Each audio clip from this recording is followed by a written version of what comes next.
नमस्ते दोस्तों। आज हम लोग भगवत गीता का 13वां भाग पढ़ेंगे। ये है परमेश्वर तथा उसका दिव्य धाम।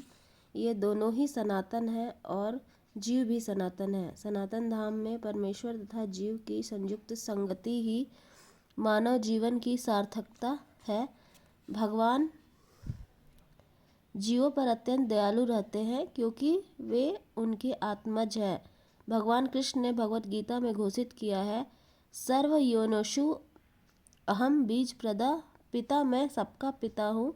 निसंदेह अपने अपने कर्मों के अनुसार नाना प्रकार के जीव हैं, लेकिन यहाँ पर कृष्ण कहते हैं कि उन सबके पिता हैं।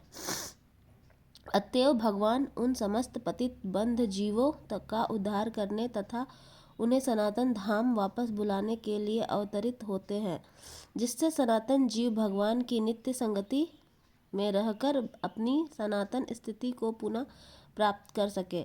भगवान स्वयं नाना अवतारों के रूप में अवतरित होते हैं या फिर अपने विश्वस्त सेवकों को अपने पुत्रों, पार्षदों या आचार्यों के रूप में इस बंध जीवों का उद्धार करने के लिए भेजते हैं।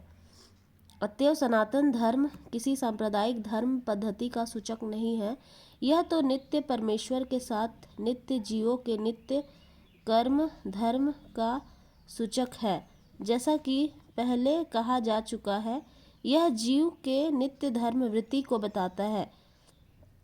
श्रीपाद रामानुजाचार्य ने सनातन शब्द के व्याख्या इस प्रकार की है, वह जिसका न आदि है न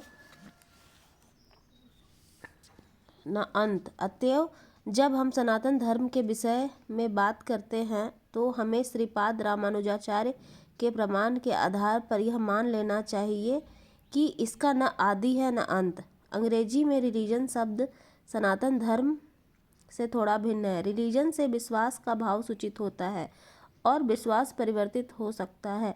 किसी को एक विशेष विधि में विश्वास हो सकता है और वह इस विश्वास को बदलकर दूसरा ग्रहण कर सकता है, लेकिन सनातन धर्म उस कर्म का सूचक है जो बदला नहीं जा सकता। उदाहरणार्थ, न तो जल से उसकी तरलता विलग की जा सकती है, न अग्नि से ऊष्मा विलग की जा सकती है। इसी प्रकार जीव से उसके नित्य कर्म को विलग नहीं किया जा सकता।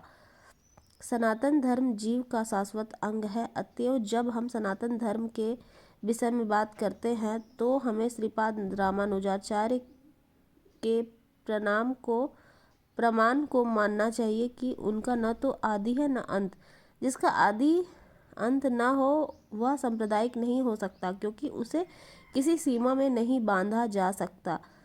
जिनका संबंध किसी संप्रदाय से होगा वे सनातन धर्म को भी सांप्रदायिक मानने की भूल करेंगे।